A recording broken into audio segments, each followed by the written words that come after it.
Okay, everyone, we're now quorate. Actually, in a literal sense, as we have our four panelists here. We will start with an introduction. The title of this panel is Data Center Modernization and Upgrade, the Key Questions. So please, let me welcome our panelists. Please, each of you have to be wired up so you have access to a microphone.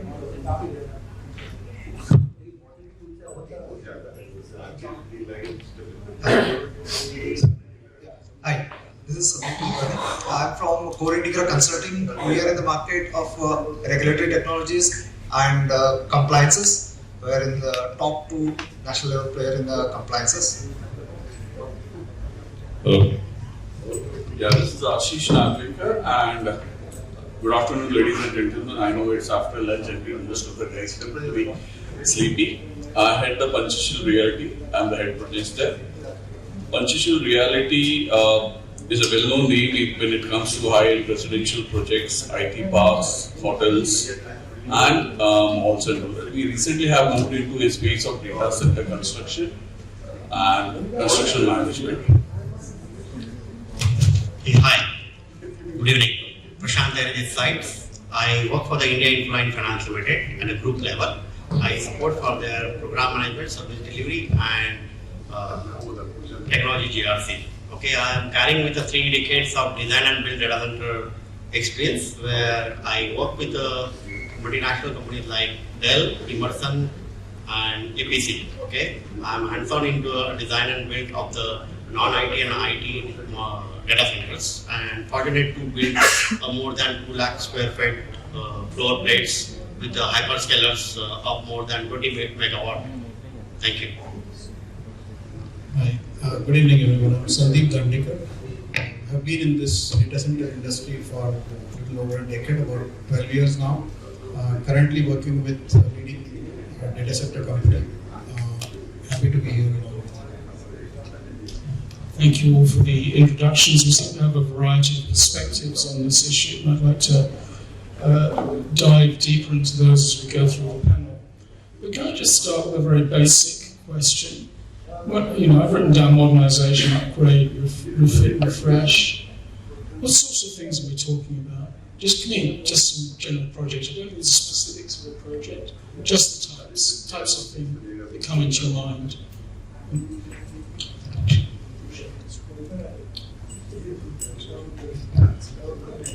So, the word modernization is it's need of now. So if you look about the India journey, it's just a 5-year-old story, wherein it was the data center and around 5 kilowatt sort of a load. Now we probably have moved from 5 kilowatt to 10, average 10 kilowatt to 15 kilowatt of an average rack loads.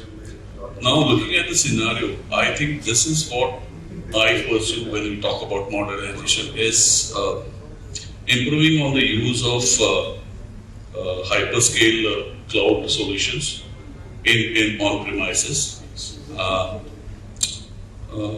data recovery in the backend and storage, leveraging on the AIs, improving on the implementation of the software-enabled data strategy solutions, increasing the use of IT applications, or you may say infrastructure monitoring, or monitoring of the observatory tools. Sustainability is something we should not forget when we are talking about modernization, because it ultimately is the text which will come into picture. And the way we operate the data centers, we need to have more leverage of IT, AI, and ML learning into edge data center is something which is the buzz of the world right now. And consolidation of an data center into a data center box is something which is something which comes to my mind when we talk about data center modernization. So there are a whole series of activities and projects that go into this.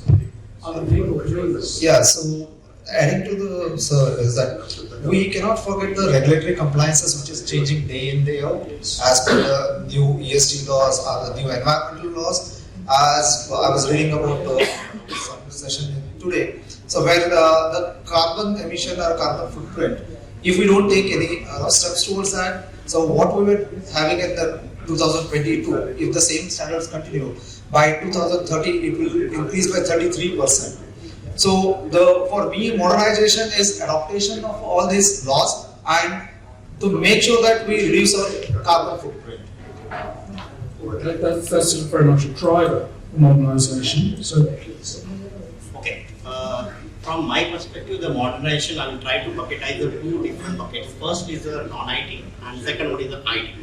We will talk about the IT modernizations. The current era is on the microservices, where software-defined data centers with software-defined network, where you will find we can able to orchestrate a multi-cloud concept through a single pane observatory tools, along with provisioning and doing the horizontal and vertical scaling, okay, where we will able to do orchestrations on a virtualized platform, where we can able to spin up the workloads in a fraction of a second. We have seen a live demo during the World Cup, where the 5.6 million subscribers were accessing the World Cup in a one go. That's a precise example of the data center modernization. Okay, in the upgrade, for the IT perspective, the upgrade is coming because we in India, the average life cycle of any data center is 5 to 10 years. 10 years is the minimum which we Indian want asset to be used. So the 5 years before, the technology of the IT was on the bare metal or on the VPC. Now we have to upgrade ourselves towards the software-defined data center, where our application will be the containerized. We are doing orchestration through the Kubernetes and a different platform. This is what my take on the modernization and upgrade from the IT perspective. Let's go back to the non-IT. In non-IT, the facilities are having the tier 2 or tier 3 certifications with a 5 to 7 kilowatt per rack. Now the demand is that we want a high density data centers where the 12 to 18 kilowatt per rack are supplied through the latest technology coupled like liquid cooling with air side or water side economizers. Along with that, you might be seeing that we have a data center infrastructure monitoring tools, DCIM, where we will able to monitor and track the humidity, our temperature, our CFM, all the parameters through the BMS. BMS is already there. So we want to upgrade ourselves toward the DCIM, where we can able to predict what is our power pulling and the space inventory, how much we can grow and how we can grow. So these are the two take of mine for the non-IT perspective, and there is an upgrade. Upgrade in the non-IT is very precisely where we must able to deliver the power, we must able to deliver the cooling as our IT infrastructure is required. So we have a limited space. So how we can do it? So we have to innovate and we have to upgrade our facility to deliver this power and cooling either by installing our bus ducts, our sandwich transformers, where we are able to generate our own power with the standby DCs and everything. This is my take. Thank you. okay. I'll just take a minute more to add. Maybe most of the points are covered by three of them. But I would like to divide data center into 4 pieces. One is core and shell, which is a building. Then you have MEP, IBMS or BMS as you may call it, and the IT infrastructure. So the planned life, the design life of all 4 are different. And we are also seeing that there are different streams of triggers for upgrade. There are different reasons why one would upgrade, whether it is statutory from government point of view, maybe customer demanding, maybe competition is mutating something. Either you initiate a change, you be a disruptor as a leader, or you are either trying to catch up with the disruption created by somebody as early as possible, because if you are a dragger, then anyway you will be obsolete, right? So you can't be a dragon. So you initiate a change or you follow a change earlier. And it could be in any of the four spaces. For example, we talked about density going up. If let's say you built a coherent shell 10 years ago, which could be built for with a design load of about 1200-1300 kg per square meter. Now we are talking about 2500. So you will have to first of all upgrade your coherent shell, which will have a capacity to bear that, and then you can upgrade MEP and then the IT. So it all depends upon what is the need for upgrade, where is it coming from, and where in the four silos it is sitting. Okay, well, a great range of responses there, great set of examples from all of you. One of the things we discussed on the prep call was that I started out by asking you about data center modernization, upgrade, refit, or whatever the terms you want to use. But obviously it's going to be different for different types of data center. And in the prep call we identified, enterprise, particularly legacy data centers, cloud data centers, which tend to be towards the hyperscale, and colo, which can probably be most of the places in between the enterprise and the cloud. Just very quickly, if you're looking at these three major different types of data center, how does the pattern of modernization differ? So you likely asked me the four different groups. One is a colo, second one is a hyperscaler, okay, third one is an enterprise, okay. So on the edge, okay. So the modernization upgrades for all these floors are having a different four dynamics, okay. For the enterprise organizations, okay, the typical life cycle is a 5 to 7 years, where enterprise wants the on-premise hosting of their applications, their workload. So for them, a challenge is the horizontal and vertical growth. So from their angle, the modernization start from making the entire usage of the open platform, open source technology, where they can able to leverage open source technology like Kubernetes, Terraform, and they can able to do a containerization and achieve the horizontal vertical growth through the virtualizations. Okay, I will not name the OEM because it will get the OEM specific.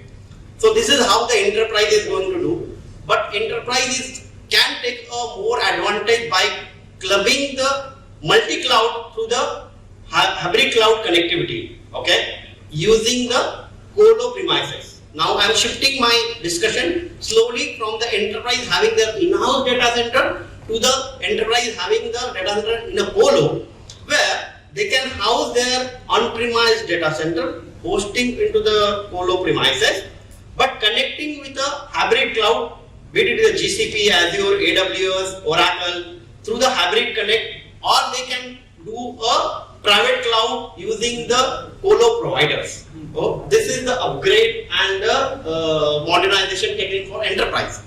For the edge data center, definitely they are completely solely depend on the connectivity and the premise on premise only. I will not touch more that part because it is evolving technology. Now going back to the hyperscaler, for the hyperscaler are the new one, but their upgrade is very fast. They don't have to just give the technology with respect to the orchestration. They are not able to give the technology which will give the infrastructure as a service, platform as a service, software as a service, where enterprise want to use services like contact centers, like virtualization platforms, like microservices, micro segmentation, then cyber security. That's a challenge of the hyperscaler. Hyperscaler must able to give that modernization to the enterprise. Then enterprise will be able to use that hyperscaler. With this, I am stopping myself. I will give it to my other colleagues to talk. You're going really well. You're on a roll. That's great. Thank you. Okay, do people agree?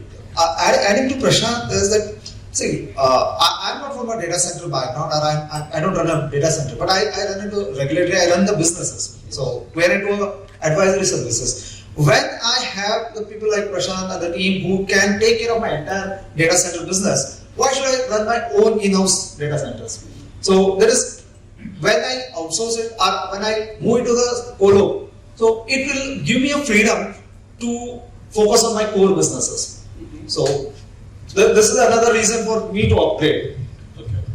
So if you look at this picture of enterprises versus colo and hyperscaler, so enterprises basically, there will be companies who will still resist getting on a public cloud platform, but it's something which they will actually pursue is why not develop their own on-premise cloud platform.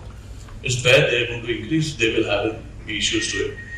What they can do is the connection of the private cloud to the public cloud more securely. It is something which these guys are going to work on. Now, when we talk about hyperscalers and all that, they typically come into a situation which is like a steady growth, but they should be ready to go for a burst also. That is sort of capacity they need to build in. Now, when I talk about this, that involves sort of capex. Are they ready to do it? Will they do it? That's another question, but they do it. So, if we want hyperscaler will probably go in for a solution of a data center park. That's my take how enterprise will look at the modernization, how hyperscaler are going to look at modernization. They will try to make more like the big boys of the cloud and all that. They have slowly will be moving into a big data center parks and all that, spread over a larger area where they are able to. Could I ask a question related to what you've said? Usually when you talk about modernisation and upgrade, you get people talking about upgrading the data centre, putting higher density IT in, therefore upgrading the cooling, upgrading the power distribution or whatever. Your discussion today has been very much about migration. I'm wondering what that indicates, that you see the move out of an on-prem, for example, to cloud, or developing a hybrid IT model as a form of upgrade. I'm interested. Okay, I will take up this question proudly because I am very honest with my data center practice, certified data center professionals, where I was about to move more than 500 workloads on a microservices on a hyperscaler. Okay, so typically, why generally we go with the cloud or hyperscalers? We generally go with 3 to 4 reasons. One is optimization of TCO, okay, our total cost of ownership. Second, leveraging the newest technology, which we cannot deploy on our on-premise. And third is we can able to leverage the cloud native services or cloud native applications where we can able to pay as we use, okay. So these are the 3 important reasons generally gives a edge to select the cloud, okay. Thank you. That's great. Okay, just touched on the next question, which is what I wanted to know was the key factors in making decisions in relation to the kind of processes that you have described. I'd like you to think, because obviously there are a broad range of situations, so there could be any number of reasons. So I'd like you to think about the last modernisation or upgrade project, whether it's IT or non-IT based, that you've been involved with. Just pick out a couple of key factors that helped you choose what you were going to do, okay, why you were going to modernise. So please. Please. So the modernization generally is driven because of the 4 to 5 different aspects. First important is the compliance. That is driven by regulatory. Okay. If your bank, if your is driven by SEBI, if you are the trading organization, it is driven by the exchange. If you are manufacturing, it is driven by IRDA or other things. Okay. So the compliance gives you an edge what you have to adopt, where you have to adopt. So that leads you the direction towards the modernization. Second aspect of a modernization is a cyber security. The information security plays a very vital role, okay, and that is tell you exactly to minimize your threat prevention and minimize your threat surface area. What type of the solution you have to use, but it is the perimeter firewall, micro-segmentation, antivirus, your virtualization, that guides us. So this is the second factor which will tell you what the modernization. Third important factor is your TCO. Okay, the total cost of ownership is not only the capex or opex, it is the overall operation fulcrum where there is a, in non-IT it is a PUE, IKW, in concurrency maintainability, in IT it is orchestrating from single pane. So this is the third aspect which drives you towards a modernization. And fourth one is generally the GRC, governance and risk and compliance point of view, which are internal compliance asks you to do that. Okay, so these are the four important factors which drive your modernization and upgrade. That's great, thank you. And could I bring in Ashish, because in the prep call we talked a lot about densities in terms of, the processes you've been through in terms of modernisation. Please could you tell us a bit more about that here? So this is regarding the way we have seen our progress from the data center rack density moving from 5 kilowatt to 15 kilowatts. It's on that subject. Well, it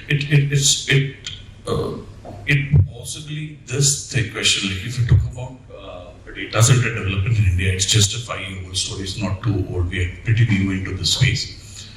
But what we have realized is all those old data centers which are sitting under the legacy data centers have entire infra, the HVAC cooling system, the power systems, the networking, everything is on this. Even the structural building as such is not presently in a position to handle the high rack density, nor the other infra is capable to do it. Now, if you think about this, now the changing from this, it involves cost, and this is where guys like CFO and all that will be making a major call on it, wherein we need to show up what are the returns on it, what is the ROI based on which the decisions will be made. But whether it's needed or not, I definitely think it's the need of our, if you don't want to be moved away from the business. That's great, thank you very, very much.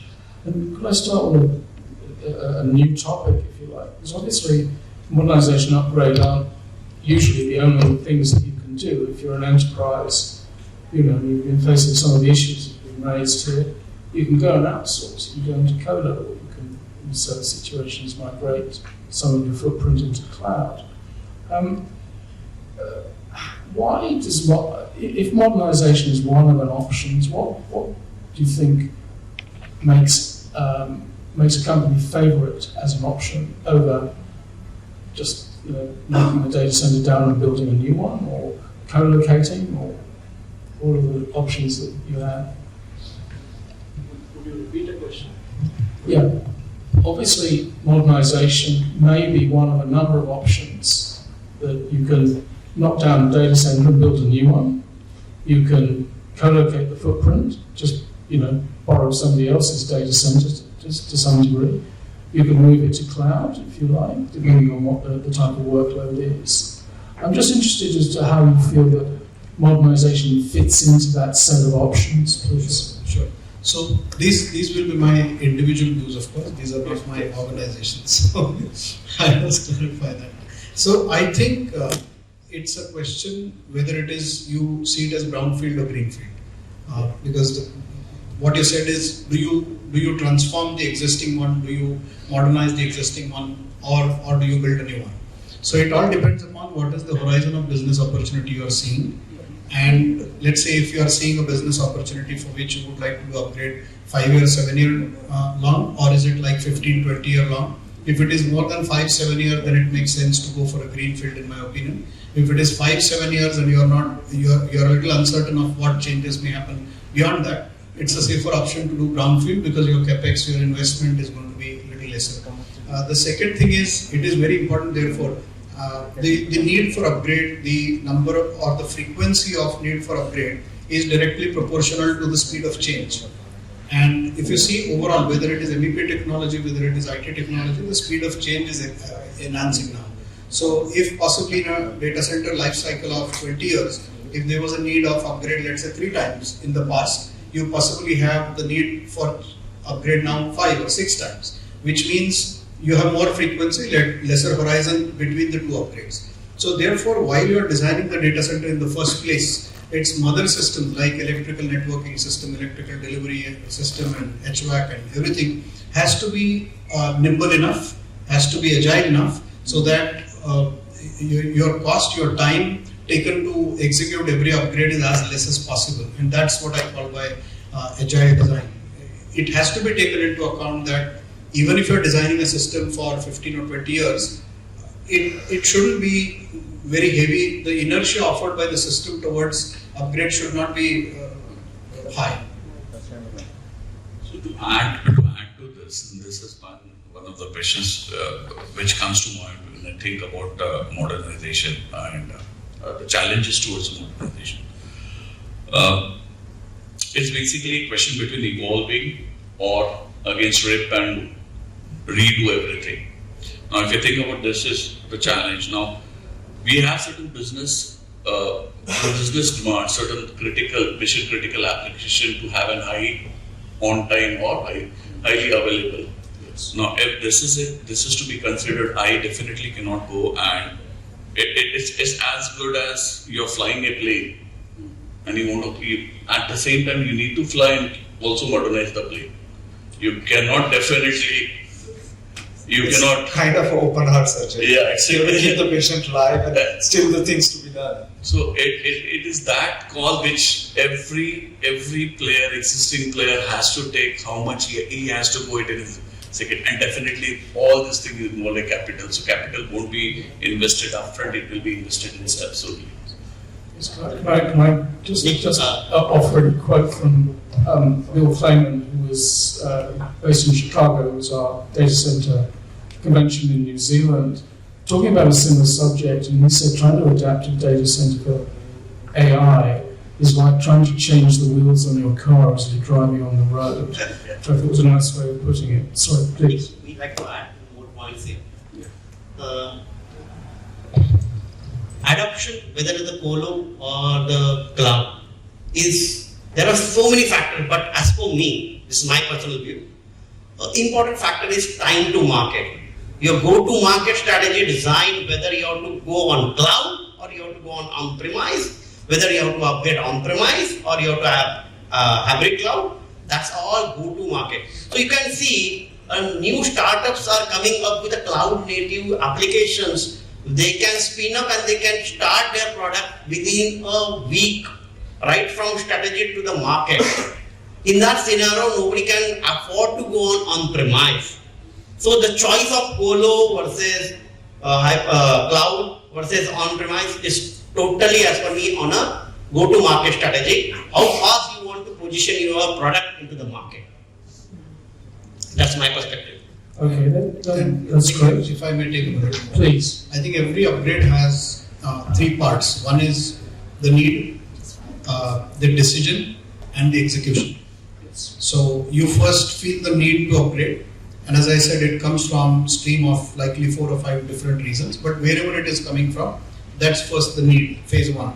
Second is a decision. As an organization, you decide that yes, I'm going to go for this upgrade. Then comes a question whether is it brownfield, is it retrofit, or is it maybe a ground up kind of major upgrade, or a greenfield if you call it. And the third is execution. I want to focus here on decision part. And many times what happens, organizations still work, and again this is my personal view, organizations still work pretty much on functional silos. Your data center business team and projects team will be the people who understand the need. The decision will primarily be based upon perception of ROI and the funds to be deployed, which is mostly a CFO function. And the third is execution, which is again projects and operations to be handed over. And most of the time, the resistance, the shoot down, or the delay in decision comes because your CFO is not aligned to understanding of business. He looks at only balance sheet, he looks at only top line, bottom line, what is my previous ROI, have you met my previous ROI, why are you asking for this funding? So I think this needs, on one side, if you are saying that there has to be agility in upgrade, which is the basic essence. If you do upgrade without agility, then there is no point in upgrading. So how do you do the whole 3-phase cycle agile if the centerpiece, which is decision, is going to be heavy and isolated. So as an organization, I think it requires us to have induction of CFO to understand more of business, and maybe somewhere we have to also have one of the business KPIs into the KPIs of CFO.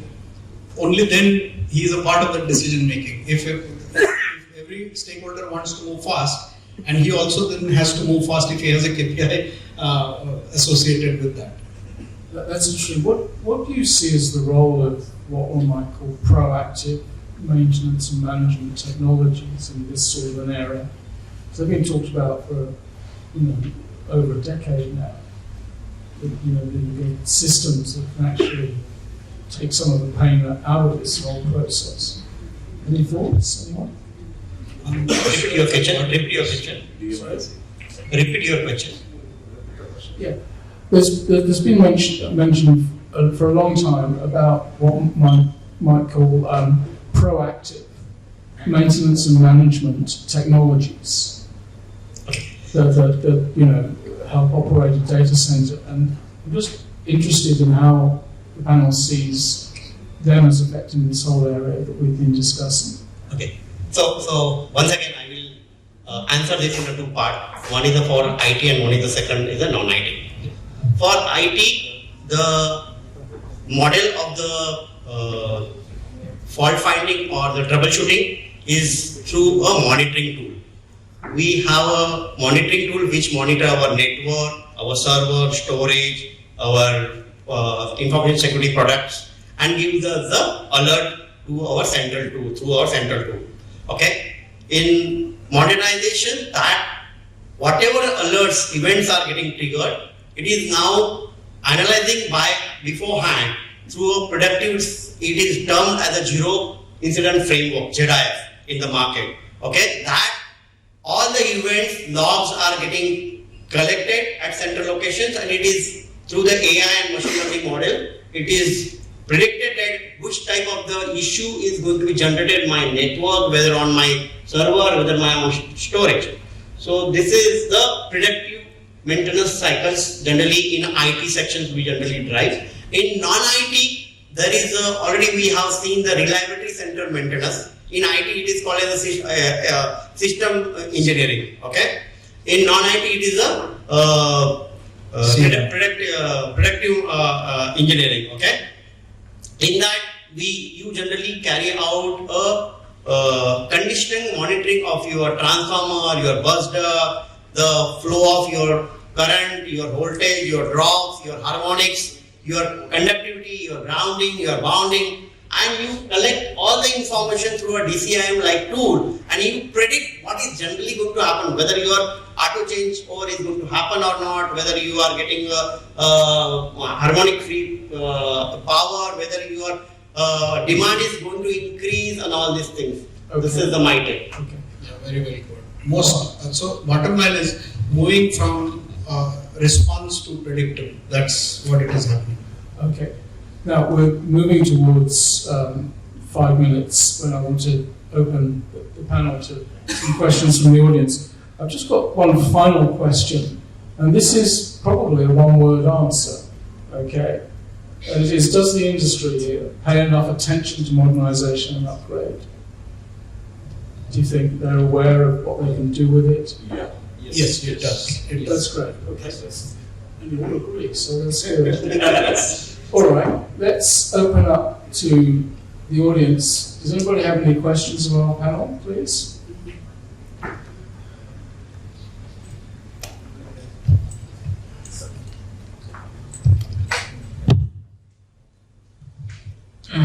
Due to of recent, hi, this is Sanjay. Due to of recent DPDP Act, do you think that it forced industry to do some modernization in the front end side, and also because now the penalty has been come up. Now after previously due to a breach, set up calling a new data center, clean up and set up a new infrastructure. Now this is not, because we'll have to do the penalty of 250 crores. So the penalty is so high. So we are forced to create a new infrastructure like that. Is it that kind of condition is coming up nowadays? Sir, very thank you for asking this question, because it's currently we all are going through the act and we are finding out what exactly we have to act from the IT and non-IT perspective. Yes, definitely this act is provoking and asking us to have some of the facilities which we trying to prolong. Okay, this is my personal opinion. Please do not quote as my organization opinion, but that is giving us a age or thoughts that we should have your near DR, far DR, your RPO, RTO, your storage, your recovery, your backup, your information security, your landing zone, name it your perimeter firewall, make it your antivirus, make it your SOC, everything. And that is giving the age for all of us for the modernizations. And that's I will say, the blessing for all as a professional, where we can able to deliver what exactly our organization wants on time for the decision influencing mechanism. Thank you. Okay, thank you for the question and for the answer. Yes. So answer your question.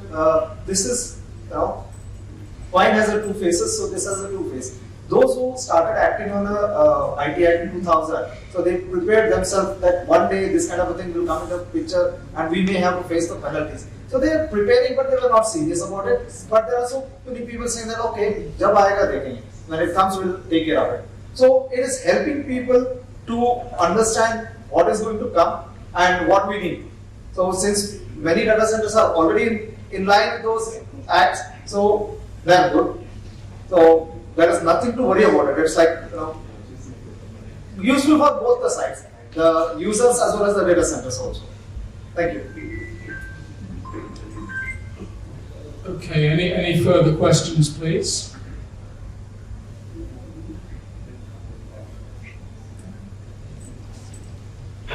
What is the change management from last decade to now, and what is your vision for upgradation and modernization in data centers in last upcoming 10 years? What will be your vision? I like to take this proudly for this question. If me as an individual, the next 10 years, the data center efficiency, that is called a DIXC, should be 99.99 minimum. And the PUE, that is power usage effectiveness, should be 1.1 to 1.2, not more than that. That's my own dream. I want to build in a tropical condition. I'm not talking about a southern condition. I'm talking about a tropical condition. We must be able to deliver PUE of 1.1 with DXC of 99.99 and with the RTO less than 15 minutes and 5 minutes. Okay, with a DR with a near replications. Okay, we must be able to do our business within a 15 minutes from our DR without any business loss. That's my dream, and that is not going to happen into the data industry. Just to add, sustainability is something which we cannot miss into this, because we need to be carbon neutral. Maybe 10 years time, unless we solve for the power, we look at the future of a data center which is going to do, like Singapore has come up with a moratorium, further data centers are not allowed here. We are just too much reliant when we talk about Indian power scenario on the fossil fuels and all that. Unless we solve for that, the data center being major power concern, unless we make the power available through renewable energy source, it's not going to work. Otherwise, we are putting down the carbon footprint. And it will come in legislation. Yeah, so BRSR and ESG is there, so which came into the picture now for 1,000 companies now. Next year it may increase to the next 10,000 or 20,000 companies, where they are monitoring every carbon footprint. They want to bring it down as much as possible. Today in the morning session, somebody was presenting that telecom centers, they are now working without AC, so without air conditioning. So they are ready to work with a 20 to 30 degree temperature. So the dream of any person who would love to have a good ecosystem and a zero carbon footprint. So we should be in a position where we can operate our devices with a very minimal air conditioning, with a very minimal power consumption. So that should be the baseline for this. And there are so many supporting measures being taken, right? They will obviously evolve with time. You have free cooling, we are raising data all temperatures like you said. There is so much more RE, there is percentage of dependency on RE is being enhanced by everybody. Like infrastructure as such also needs to improve. Right now we were talking about a time when 18 degree was quite normal. A data center needs to have an 18 degree. Now we are here about talking about 25 to 26 degree. Exactly. So the data. So then we are talking about liquid cooling also. So liquid cooling, there's a lot of pitches going on. It's something which is not new. My colleague just recently, I was just attending to him. Liquid immersion cooling system is something which is not new. It is only thing it needs to apply to this data center space. It can be achieved. And the bottom line in our prep call, like we said, if there is earth, there is data center. And then there is business, and then there is human being. So Mother Earth, Mother Earth, Mother Earth. We all agree with that. All right, well, we seem to have ended the day on a chorus of agreement, which I think is probably a good thing. So, gentlemen, thank you very, very much for sharing your insight and expertise. It was a very interesting and entertaining sometimes panel to moderate. So, audience, please join me in thanking our panelists here. Thank you.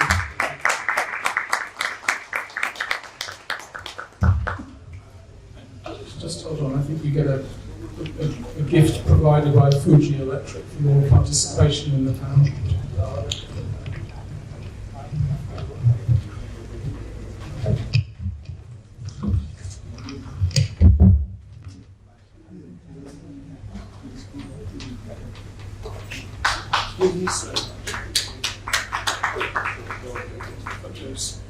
This was very prepared. Yes. As long as family don't get to see this.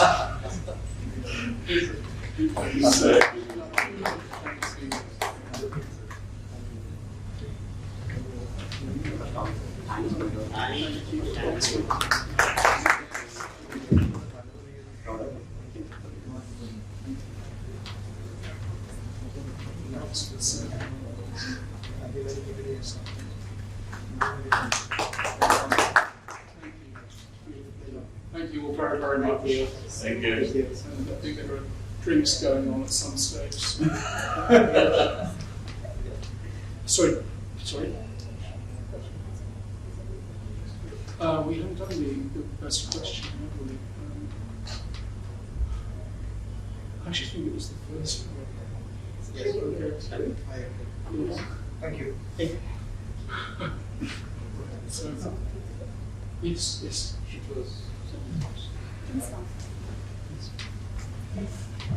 Best question of what we get us to. Thank you very, very much.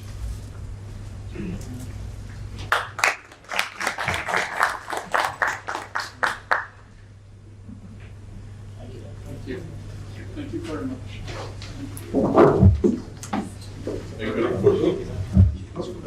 Group photo. It's great. Group photo.